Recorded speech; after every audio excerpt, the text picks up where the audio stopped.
Assalamualaikum warahmatullahi wabarakatuh. Bismillahirrahmanirrahim. Alhamdulillahi rabbil alamin. Wassalatu wassalamu ala sayyidina Muhammadin wa ala alihi wa sahbihi ajma'in. Amma ba'du. Pada kesempatan hari ini saya akan mengangkat satu permasalahan, yaitu saya angkat satu bab di dalam kitab Ad-Tibyan fi Adabi Hamalatil Quran karangan Abu Zakaria Yahya bin Syarafuddin An-Nawawi Asy-Syafi'i. Bismillahirrahmanirrahim. Bab Adabul Qari, tata krama orang yang membaca Al-Quran. Orang yang membaca Al-Quran diwajibkan yang pertama kali adalah menata hati agar niat dan tujuannya murni karena Allah Subhanahu wa ta'ala, dan bukan mempunyai niat untuk yang lain, niat karena makhluk selain Allah, dengan niat mencari pujian dari orang lain, atau dengan niat agar dicintai banyak orang, dan lain sebagainya. Ini yang pertama, menata niat agar niat murni karena Allah Subhanahu wa ta'ala. Juga tidak bertujuan untuk mencari harta dunia, uang. Karena dunia itu macam-macam, di antaranya uang, kedudukan, pangkat, atau diunggulkan dari teman-temannya, ini termasuk dunia. Atau bahkan pujian-pujian yang datang dari orang lain, ini termasuk dunia. Jadi, menata niat murni karena Allah Subhanahu wa ta'ala. Wa ayyura'iya adabal ma'al Qur'an, dan menjaga tata krama bersama Al-Quran, seperti hatinya hadir ketika membaca Al-Quran, karena membaca Al-Quran itu ibarat seseorang berbicara dengan Tuhan. Seseorang sedang membaca surat yang dikirimkan oleh Tuhan Allah Subhanahu wa ta'ala. Maka orang yang membaca Al-Quran hendaknya berada pada keadaan, pada kondisi di mana dia sedang dilihat oleh Allah, seolah-olah dia berhadapan dengan Allah, dia ada di depan Allah, dan mempunyai keyakinan bahwa Allah sedang mendengarkan bacaannya, agar timbul khusyuk. Dan ketika hendak memulai membaca Al-Quran, ayyan zifa fahu, membersihkan mulutnya dengan cara gosok gigi terlebih dahulu, dengan cara berkumur atau bersiwak, atau yang lain, dengan cara lain agar mulut menjadi bersih. Sebab apa? Karena mulut yang ada najisnya dimakruhkan untuk membaca Al-Quran, atau mulut yang berbau dimakruhkan untuk membaca Al-Quran. Bahkan tuhramu, diharamkan kamasil mushaf, sebagaimana menyentuh mushaf Al-Quran bagi orang yang tidak suci, orang yang najis. Wa ayyakuna mutatahhiran, dan hendaknya orang yang hendak membaca Al-Quran suci dari hadas, suci pakaian, suci tempatnya, dan suci hatinya. Permasalahan berikutnya, wala tukrahul qiraatu lil muhdisi, untuk orang yang hadas kecil tidak dimakruhkan, boleh membaca Al-Quran tapi tidak menyentuh mushaf.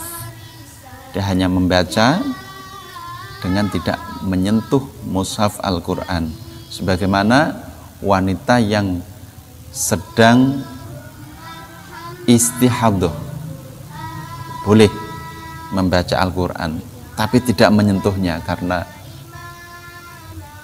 dia masih tetap mengeluarkan darah. Wa amal junub wal haid fatahrumu alaihi mal qiraah.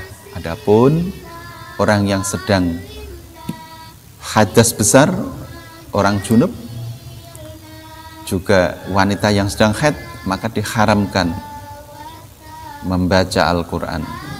Tetapi dia diperbolehkan untuk melihat dengan tidak menyentuh, untuk melihat mushaf dan mengangan-angan dalam hati.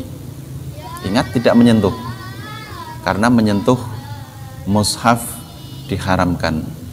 Ketika orang yang membaca Al-Quran mengalami datangnya buang angin, kentut ya, mengalami datangnya buang angin, hendaknya dia menghentikan bacaannya sehingga angin tersebut keluar. Setelah keluar dia boleh melanjutkan bacaannya. Tidak memegang mushaf ya. Saya ulang, tidak memegang mushaf. Dia boleh melanjutkan bacaannya. Sebagaimana bacaan Al-Quran harus dihentikan ketika orang yang membaca sedang menguap. Sedang menguap seperti ini, dihentikan bacaannya karena menghormati Al-Quran. Dan hendaknya orang yang membaca Al-Quran berada dan mencari di tempat yang bersih dan suci. Jangan sembarang tempat lantas membaca Al-Quran. Carilah tempat yang bersih, carilah tempat yang suci, dalam kondisi pakaian suci, badan suci, dan suci dari hadas, baru membaca Al-Quran. Ada sebagian kaum yang memakruhkan membaca Al-Quran di tempat-tempat yang tidak terpuji, misalnya di jalan. Ini dimakruhkan sebagian kaum. Atau membaca Al-Quran di kamar mandi, ini dimakruhkan. Tapi wakhtaro asy-Syafi'iyah, Imam Syafi'i memilih untuk tidak memakruhkan. Jadi tetap dapat pahala, tetap diperbolehkan. Menurut madhab Syafi'i, wakhtaro asy-Syafi'iyah alla tukrohan. Tetapi beliau memakruhkan membaca Al-Quran di pasar-pasar yang sedang ramai, membaca Al-Quran di tempat-tempat hiburan, membaca Al-Quran di tempat-tempat yang dipenuhi oleh orang-orang yang suka maksiat, membaca Al-Quran di toilet, dan membaca Al-Quran dalam keadaan ngantuk. Ini dimakruhkan karena dikhawatirkan nanti akan terjadi kekeliruan. Nah, sebaiknya orang yang sedang ngantuk berat, maka berhentilah membaca Al-Quran, berhenti sementara.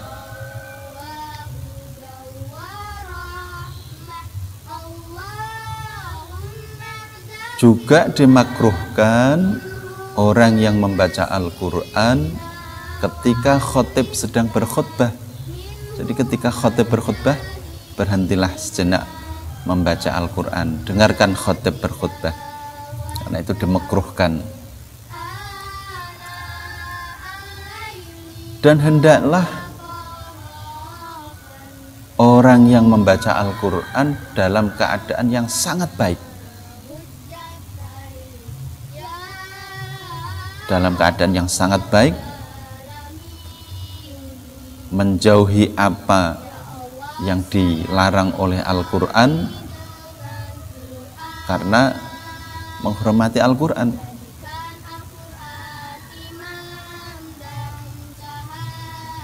Dan hendaklah menjaga dari pekerjaan-pekerjaan yang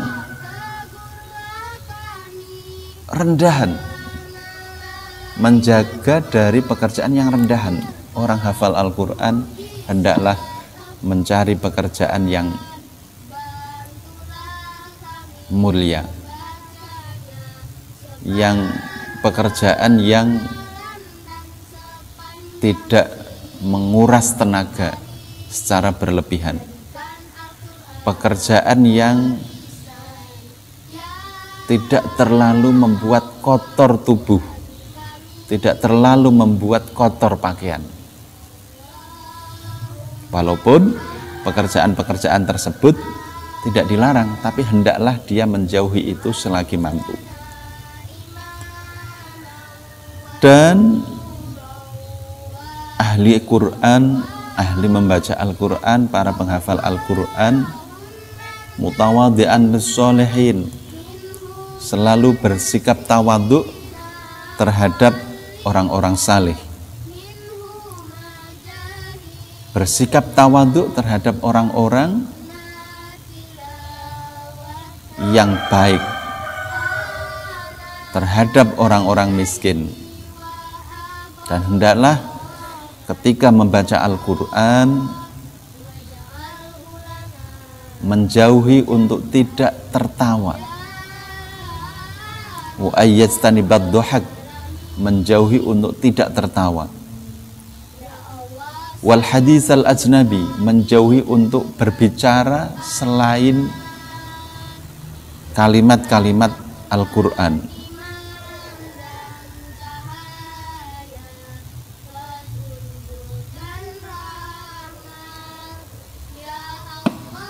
Wa ayyal bisa siabat tajammul, dan hendaklah memakai pakaian yang bagus sebagaimana orang yang membaca Al-Quran tersebut akan berhadapan dengan penguasa, akan berhadapan dengan orang-orang yang punya jabatan. Memakai pakaian yang bagus, karena ini berhadapan dengan Allah Subhanahu wa Ta'ala. Menghadap kiblat ketika membacanya tenang, anteng, dan jika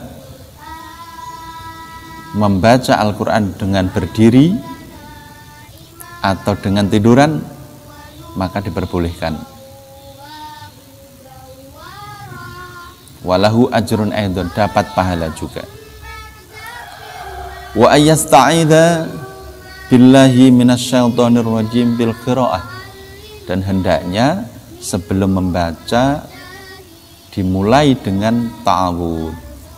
Wa idza qara'tal qur'ana fasta'idz billahi minasyaitonir rajim. Membaca ta'awudz dulu, a'udzubillahi minasyaitonir rajim, kemudian memulai membaca Al-Qur'an.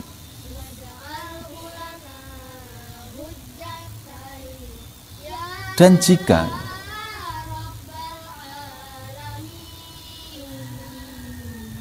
ketika membaca Al-Quran bertemu dengan segerombolan kaum, bertemu dengan teman-teman, maka boleh, bahkan dianjurkan untuk berhenti membaca Al-Quran dan memberi salam kepada kaum tersebut.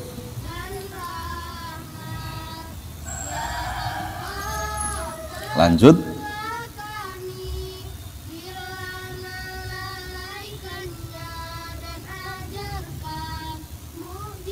Dan menjaga ketika membaca Al-Quran selalu membaca basmalah di awal surat, kecuali satu surat yang ada dalam Al-Quran tidak perlu membaca basmalah, yaitu surat Al-Baro'ah, surat Baro'ah. Dan hendaknya membaca Al-Quran dengan suara yang keras, dalam arti mengeluarkan suaranya ketika tidak dikhawatirkan untuk riya, tidak mengganggu orang yang sedang sholat, tidak mengganggu orang yang sedang berzikir, atau juga tidak mengganggu orang yang sedang tidur, maka diperkenankan untuk membaca secara keras. Tetapi jika kebalikannya, mengganggu orang tidur, mengganggu orang sholat, menyakiti orang lain karena terganggu bacaannya, maka hendaknya membacanya dengan sir, dengan suara yang rendah. Dan disunahkan ketika membaca Al-Quran untuk menyepikan diri agar tidak diganggu oleh orang lain, agar tidak ditanya-tanya oleh orang lain, sehingga mencampuri Al-Quran dengan kalimat-kalimat selain Al-Quran, karena menjawab.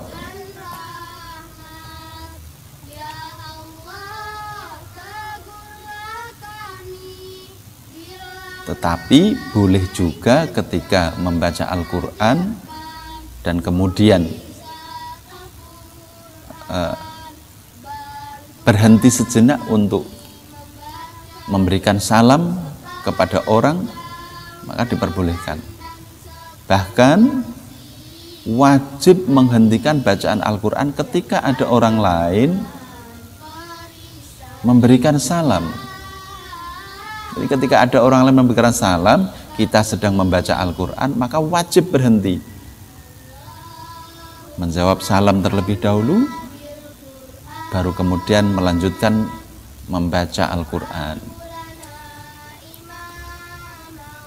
Juga ketika bersin, berhenti sejenak untuk membaca hamdalah, atau berhenti sejenak untuk tasmid, mendoakan orang yang sedang bersin, atau berhenti sejenak untuk menjawab azan. Ketika ada azan, berhenti sejenak menjawab azan. Atau bahkan ketika ada orang yang datang dan orang tersebut merupakan orang yang dimuliakan, orang yang sholih, maka tidak masalah berhenti sejenak, berdiri untuk memberi penghormatan, bukan untuk riya, ya, untuk memberi penghormatan dan bukan untuk riya. Disunahkan ketika membaca Al-Quran ayyaqra'a ala tartibil mushaf, tartib sesuai dengan urutan yang ada dalam mushaf, sunnah. Lalu apa boleh membolak-balikkan bacaan Al-Quran dari surat yang lebih, dari surat yang posisinya di belakang, kemudian membaca ayat lain yang posisinya ada di depan, itu dimakruhkan, ya, dimakruhkan. Dan tidak diperkenankan membaca Al-Quran secara terbalik, dari ayat atas kemudian turun ke bawah, turun ke bawah, turun ke bawah, secara terbalik tidak diperkenankan. Tetapi secara acak dimakruhkan. Jadi tidak tartil, tidak tartib.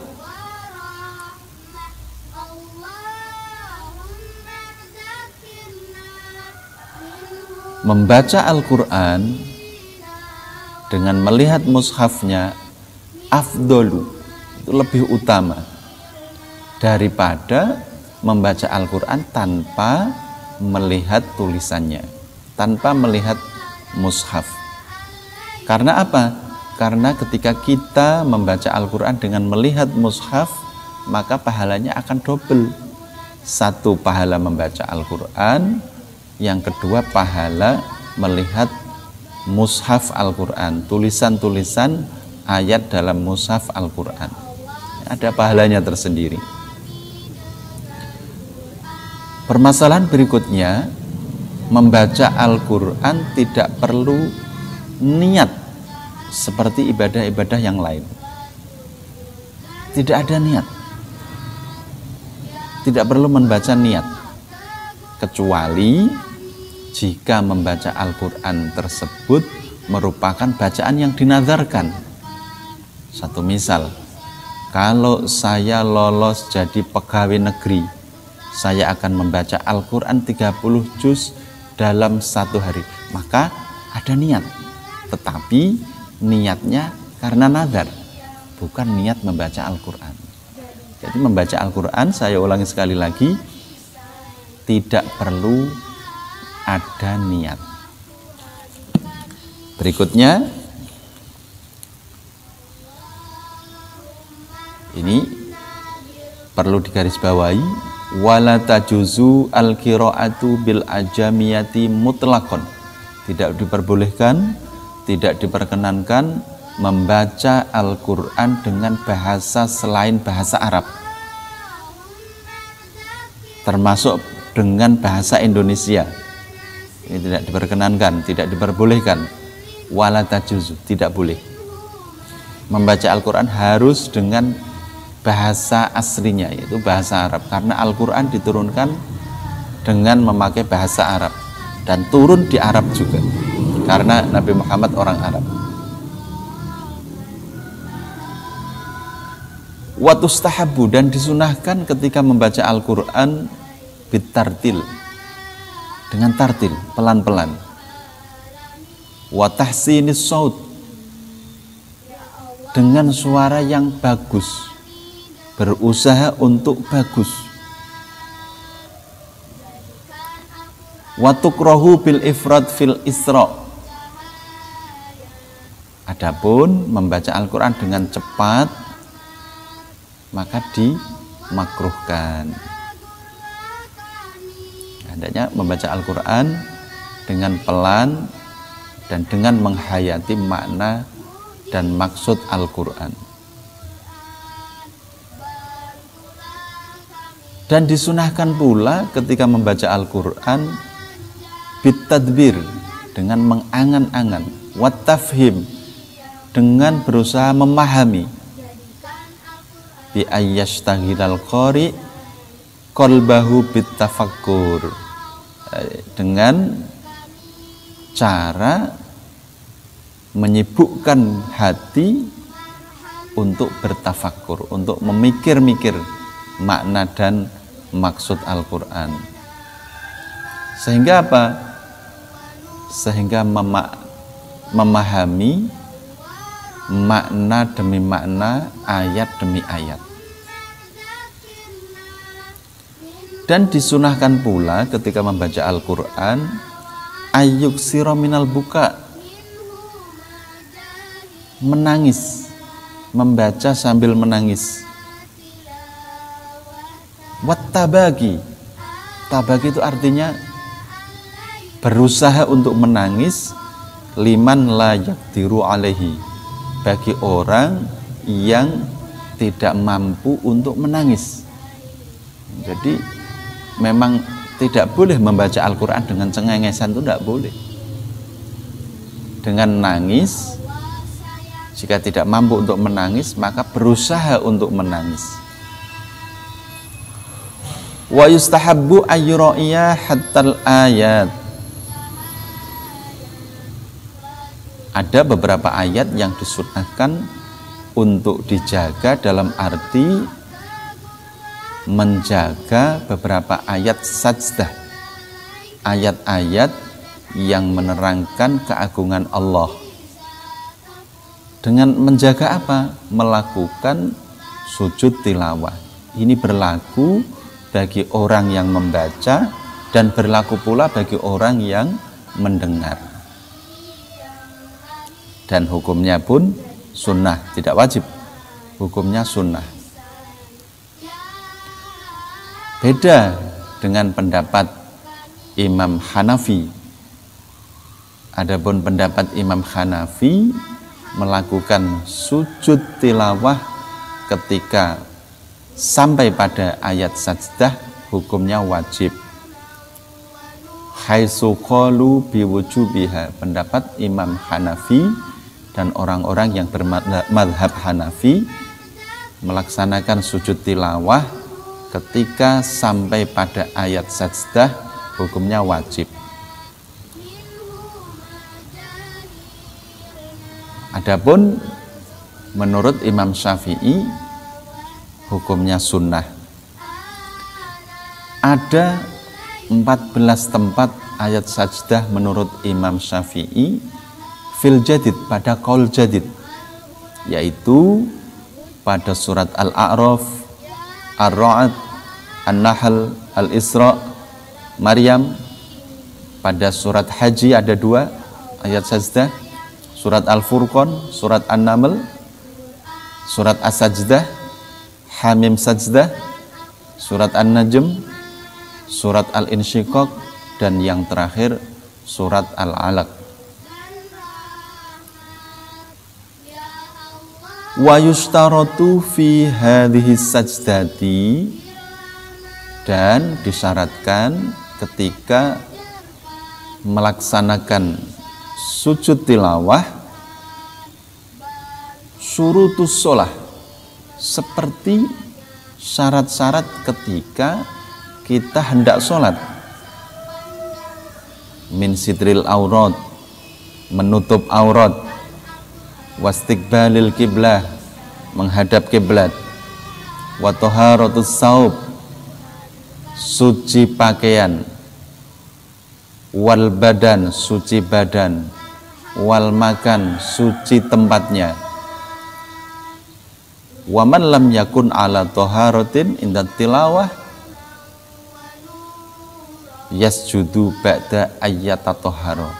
Barang siapa ketika sampai pada ayat sajdah dia dalam keadaan tidak suci, maka hendaknya dia bersuci dahulu, kemudian baru melaksanakan sujud tilawah.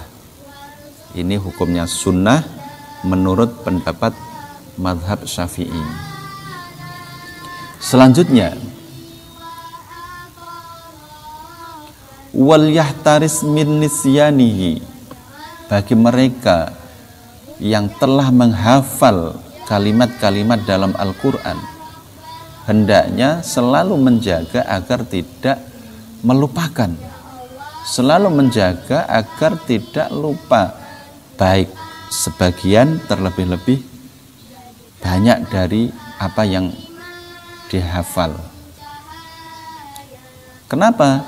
Fa inna nisyanahu kabiratun, karena lupa hafalan Al-Quran kabirah, merupakan dosa yang besar.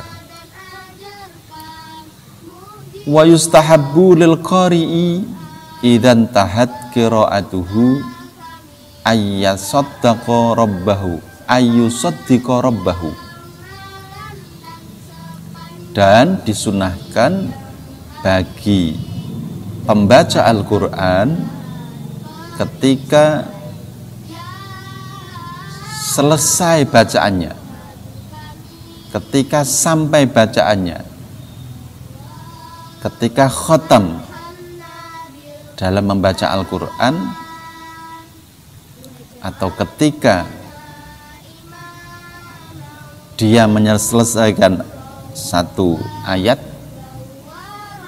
atau satu surat, untuk tasdik, membenarkan apa yang difirmankan oleh Allah. Wa yashhada bil balagh li rasulih, dan menyampaikan balagh untuk Rasulullah sallallahu alaihi wasallam. Wa yashhadu ala dzalika annahu haqqun, dan bersaksi bahwa apa yang difirmankan oleh Allah kepada Rasulullah itu betul, hak, dengan mengucapkan shadaqallahul adzim wa ballagha rasuluhul karim wa nahnu ala dzalika minasyahidin.